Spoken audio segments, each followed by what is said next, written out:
Eto ha, nakakatuwa no na makita yung mga ganitong klaseng senador na tinatanggap ang kanilang bagong papel sa Senado, no? Hindi kasi lahat ng laban ay kailangan gawing personal, no? Eto ang tunay na leader na marunong tumanggap ng resulta kahit hindi pabor sa kanila. Ang pagiging minority, no, ay hindi naman kabawasan yan, no, sa dignidad. Pero yung mga dating yung mga dating minority na sina Risa Hontiveros, Kiko Pangilinan, Bam Aquino, Tito Soto, Mig Zubiri, JB Ejercito, ay nako, ayaw matanggap na si Cayetano ang Senate President. Araw-araw binubulabog, no, ang Senado. Araw-araw silang nagngangaw-ngaw. Ayaw nilang tanggapin, no, sa sarili nila na sila yung bagong minority. Diba? Ayaw nilang maupo dahil siguro balakid sa kanila si Cayetano. May ibubulgar si Cayetano. May gagawin si Cayetano na ayaw o hindi papabor sa kanila. Kaya araw-araw silang nag-iingay, gumagawa ng paraan para bumaba si Cayetano, na kailangan mapalitan na si Cayetano. Yun ang gusto nila. Saludo ako sa mga ganitong klaseng leader ha, na tumatanggap ng resulta, no? Hindi tulad sa dating minority na grabe, ginugulo ang Senado. No? Ayaw tumanggap ng resulta. Kahit nilabag na ang konstitusyon, wala silang pakialam, no?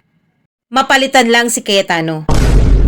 Or ayaw lang nilang maging Senate President si Cayetano.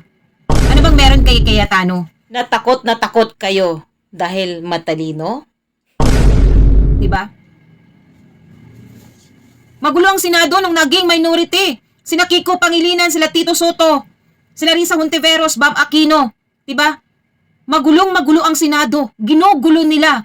Pero dahil ngayon, bago na ang Senate President at tinatanggap na, no, ng bagong minority o ni Cayetano Black, ang resulta, hindi sila magulo. Ayaw nila ng gulo. Diba? Yun ang totoong leader para sa bayan, no? Para sa mamamayan. Yun ang dapat nating isipin. Hindi yung hindi yung sumakabilang bakod, no?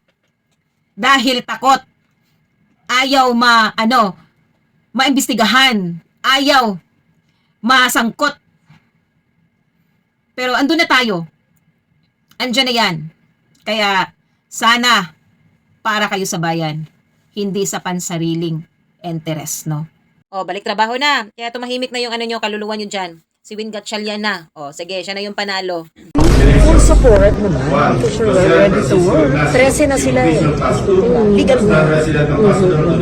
Majority rules. Yan naman talaga. This is democracy. Majority rules. Ako naman, gusto kong magtrabaho noon pa. Actually, wala akong absent sa first 6 years ko po sa Senado.